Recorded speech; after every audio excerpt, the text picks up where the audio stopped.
Okay, I'm going to show this little file I made that I think, kind of simplifies and expedites the process when you're making like bone reduction guides and all that kind of stuff, and it ensures that you get the proper prosthetic space. So let's start from this. Anytime I do any case, before I do implants, I'm going to do smile design. I'm going to generate a digital wax up based off of that. And so let's operate under the assumption that this is where the ideal teeth would be. And so we'll kind of start from that point. So I'm going to go ahead and bring in this file that I've designed. So import STL, and it's called 16 millimeter upper and lower plane of reduction. All right. Now you don't have to align it because it's a manual file, but basically, while this thing is kind of odd looking, here's the way that you would use it.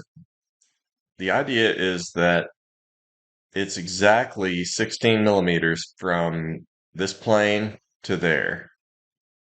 I'm sorry, to the top edge of this. Okay, that's 16 millimeters. It's exactly 16 millimeters from here to this top edge. And so 16 millimeters is about ideal for what you would want on prosthetic spacing. So you could bring this thing in, you know, and what you would do is just align it to the jaws with the curved portion facing backwards. All right. And then you want to take this thing up and down until basically this middle portion is resting on your occlusal plane. And so when I look at it from this way, I'd say twist a little bit. Let's bring it down. All right. And more incisors showing than anything. So I'm going to bring this down. So we're about there, right? We've got approximately the same amount showing on both arches. And again, right there would be 16 millimeters. Well, what that's just done is that's automatically defined for me where my implants need to go. So now let's place some implants. And I'm going to turn everything off except for that and the maxilla.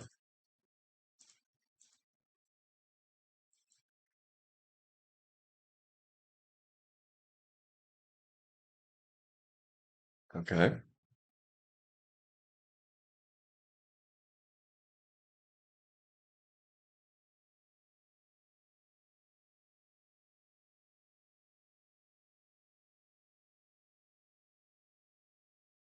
So now this is going to make it easy to know where I can position implants to have ideal prosthetic spacing. So I'm going to go ahead and grab a Blue Sky Bio,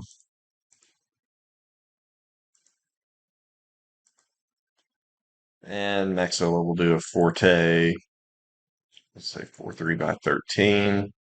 We'll stick an abutment on there that's like 20 millimeters, and we'll make that be 5. So I usually start in the lateral. And here's one nice thing about this is, okay, I'm seeing my prosthesis, so I'm coming just lingual to that incisal edge. But again, this is 16 millimeters, right? If I just go right there, you see how that's roughly 16? All right. So that tells me that my implants need to go at least that deep so that I have that amount of prosthetic space. All right. So there's one implant, and let's get it uprighted a little bit.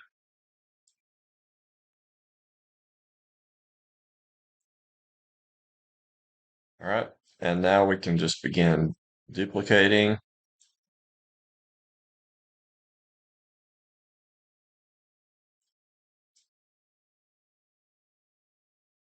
Again, lingual to incisal edge. Basically, that lingual, coronal most portion of the implant right at that.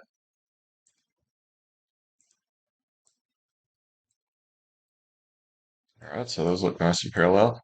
And just to keep things simple, I'm going to just do it as an all on four. So I'll duplicate this one, lid over. This is not for a real case, so I think when we really did this, it was 6 implants.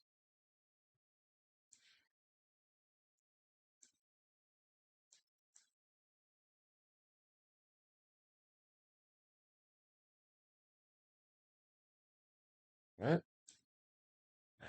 Put this one right up against the sinus wall.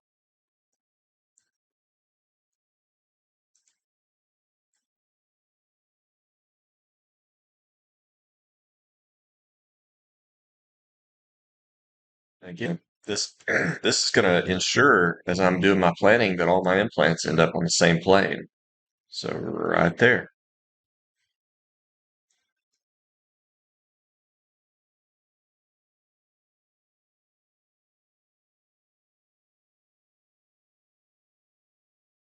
Okay.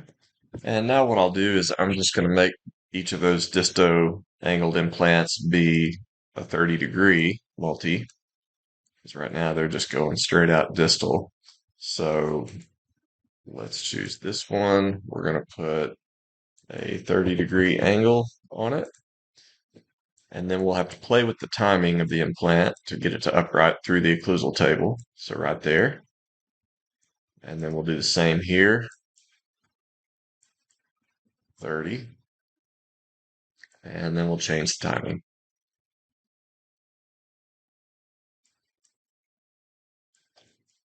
Okay. So there would be our implant positions. So that's one respect in which this has helped us is that it's given us, a definitive plane to visualize where we need to position our implants.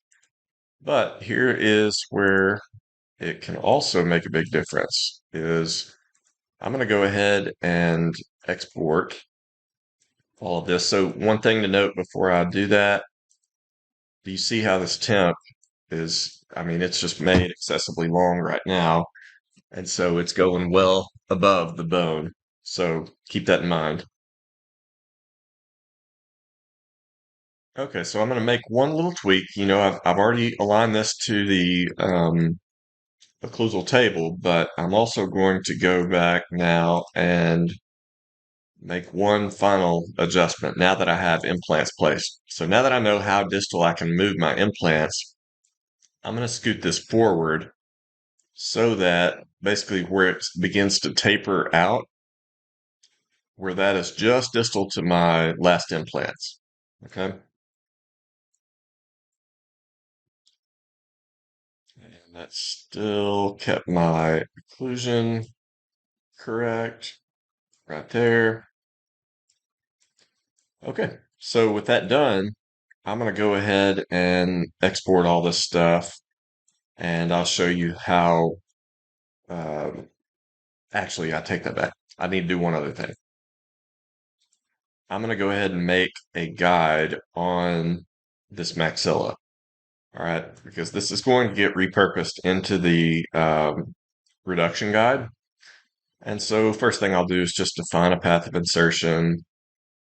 Okay, and set it from this view. I'm just trying to minimize how much buckle undercut I have. And that's pretty even on both sides. So that's probably about as much as I can hope for.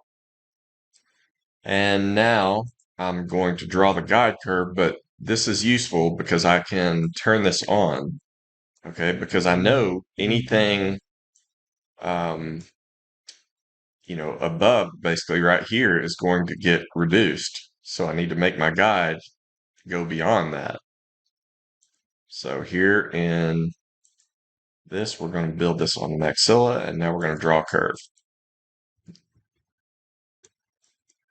So I'll just go a little bit excessive here. I'm trying to go about 3 to 4 millimeters up above the uh, plane.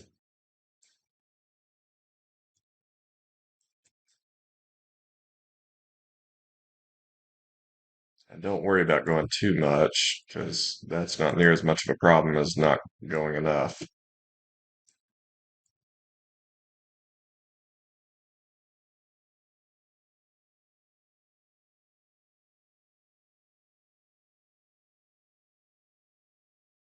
Okay. Let's fabricate the guide. Now, be mindful. How thick do you want this? Let's say if this was going to be for a metal guide.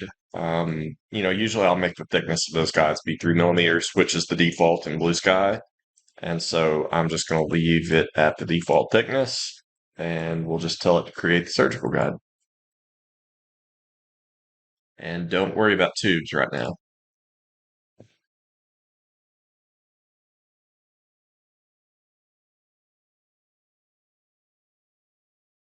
Okay, so now we have a guide. Now I'm going to export all that stuff. So I'll export this, and I'm going to do the mandible just to show you something on that. Um,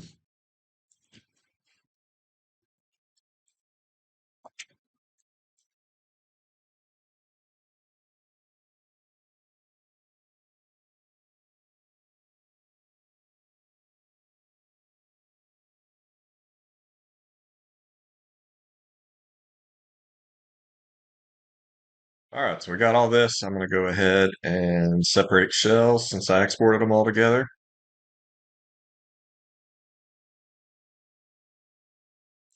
And here's one thing you're going to notice. This thing that I was moving all as one piece. Now you see it's actually two pieces. So when I separated shells, that broke these apart. Now the reason that's useful is because obviously this is going to be the correct plane of reduction for the mandible as well. But what I don't know is where's my distal most implant? Because generally at the distal most implant, you'll want to begin tapering your cut up and out of the bone. So even though I'm on the right plane, what if my implant was further up here? Well, then I can just take this, still keeping the same plane of reduction, but let's say my distal most implant is right there. Now when I subtract that from the jaw, it's going to have that cut taper out right there. But let's hide that for a moment. This one, plane of reduction. Okay. And then I'm going to just turn off a few of these things. Okay.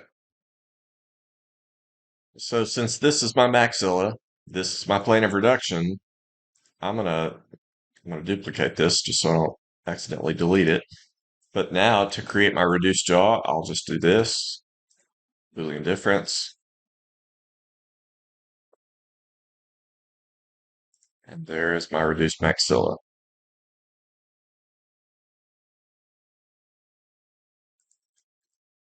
And to get rid of the floating bit there, I'll just select all these pieces I want to keep. But let's invert, delete. So now I have my reduced jaw. All right, what about my reduction guide? Well, I've got this. Once again, this is why I duplicated it. And I'm going to do it again, just so I've always got one to go back to. Let's make a reduction guide. So this minus this.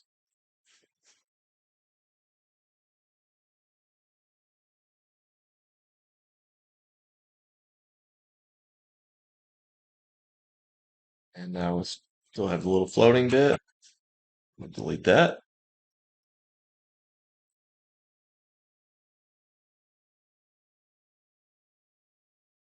All right, so there is a nice reduction guide. Okay. Now, again, I know it doesn't have tubes in it just yet, but just bear with me on that aspect. Um, let's come back to this again. It's very difficult in Blue Sky Plan to make this be a perfect, you know, flatness or however you want to say that. So here again, one of the things I could do is I could just take this surface, so this surface right here, and let's offset that by 3 millimeters.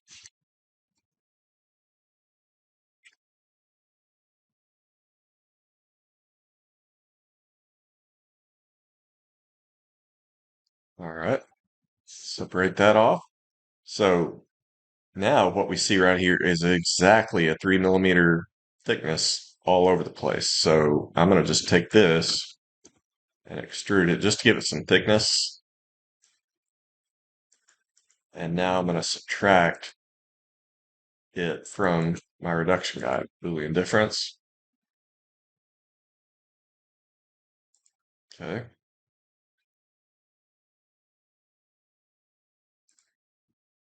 A couple little floating bits again. Fix any holes.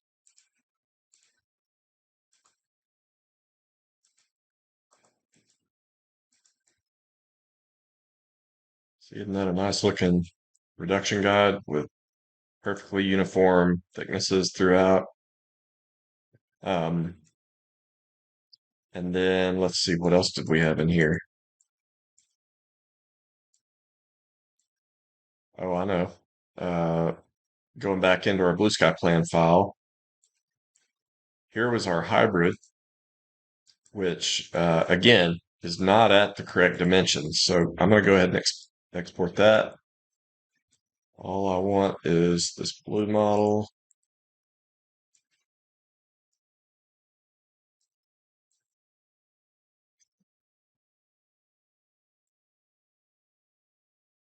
And let's pull it in here. Temp.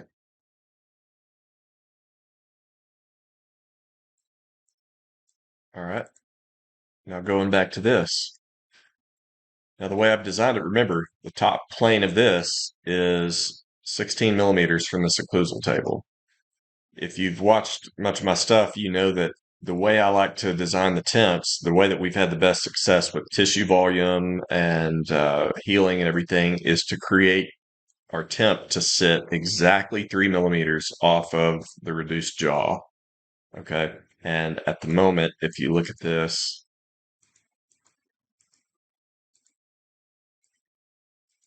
it's obviously way too close to that. So again, the reason I designed this way is because it just so happens, remember, this is going to be the same as your reduced jawbone. Well, the thickness of this is 3 millimeters.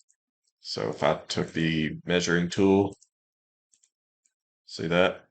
It's measuring a thickness of 3 millimeters. So great. That means I should be able to just select this and subtract that. So by positioning that thing one time, that's at least four ways in which it's helped us already. It gave us the plane that tells us exactly how deep implants need to go. It makes it super easy to create your reduced jaw, makes it super easy to create your reduction guide. And now it's going to be used to help make the bottom of this temp be exactly 3 millimeters off the bone. Oh, and I do actually see one limitation of this. Do you see what I did? That occlusal plane where it's barely eating through there, it's cut the teeth, and so you'll just need to do one thing to this before you do that final subtraction. So what I'll need to do is just actually delete this plane off. So I'm just gonna cut everything right there and just delete it. And now we can redo that.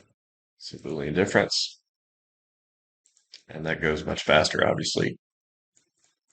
Okay, so now we've got this, and one thing I'll oftentimes do is to bring those little floating bits. You know, for all this, if I wanted to round those corners, I could just expand the ring, one, two, three, maybe, and then I could just hit smooth and apply. Actually, that's altering it. So here's another way. I don't want to do the whole interior, so I just made a face group out of this, and I could do the same here. Subtract that.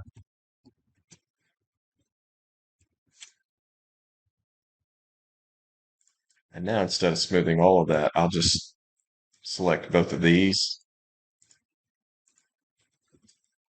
And now we can smooth it.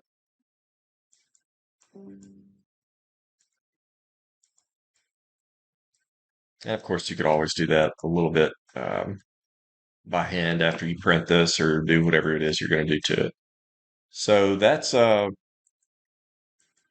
That's kind of the idea. Now let's go back and do one last thing here. So this is our reduction guide, and it has no tubes in it right now. So I'll show you how I fix that. Don't need that right now. Don't need that or that. So let's bring in that reduction guide.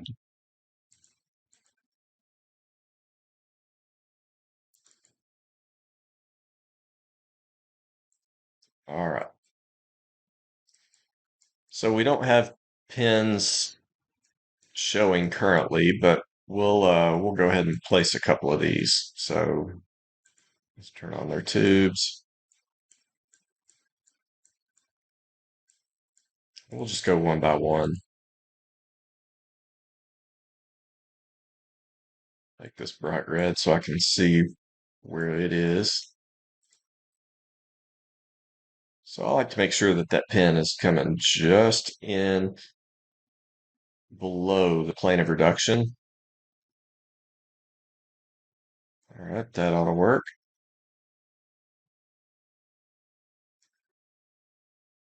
I'm just gonna, for the moment, delete these.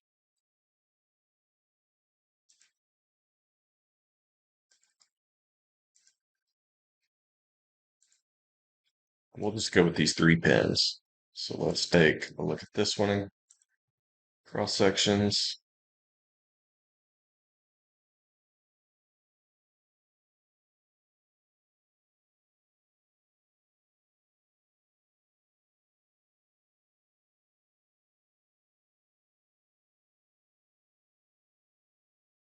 So now you can see all of our final pin positions. Um, didn't change the diameter on this one. I'm just changing diameter to avoid using metal sleeves. So I usually make that 2.3. And then I want this tube extending just enough so that it really bites into the guide. Offset's 0 when you're not using a metal guide sleeve. Okay. This tube can be extended a little bit as well. Got like 6.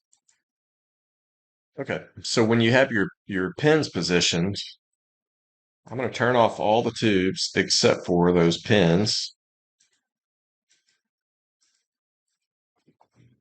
All right, these are the only tubes I've got showing. Easiest way to incorporate those in is to just go to Guide Panel. In this drop-down menu, choose that reduction guide. And again, only pin tubes turned on. And now just say Create Scan Appliance Guide. Now, this is what you would usually make a soft tissue guide with, right? It would take that digital denture that you've got in STL form and it would just duplicate it, building in the guide tubes. That's all that we've done here. So now you see this has pin tubes built in at the right dimension. Just a super simple way to do this. And of course, if you want this to be a buckle only guide, you just cut off this lingual here, or don't even make the lingual on the guide to start with. If you do want a lingual, there's a nice aspect to having a lingual in that it actually, you could, when you come in here making bone reduction cuts, when it's, like this, you might, and it tends to happen, you cut like this, but you kind of cut it on an angle and you end up not reducing palatal portion enough. So when you've got a flat surface on the lingual to kind of aim towards, it ensures that you get your full amount of reduction. But, that's not a huge deal. Generally, you can do it with just a buckle only guide, but that's just a super simple technique that I'm using now to really expedite the process of knowing where to put my implants so that I've got enough prosthetic space, and then creating reduction guides, drill guide, or uh, the reduced jaw, and getting your temps intaglio to be the right distance off the bone. So anyway, hope that was helpful.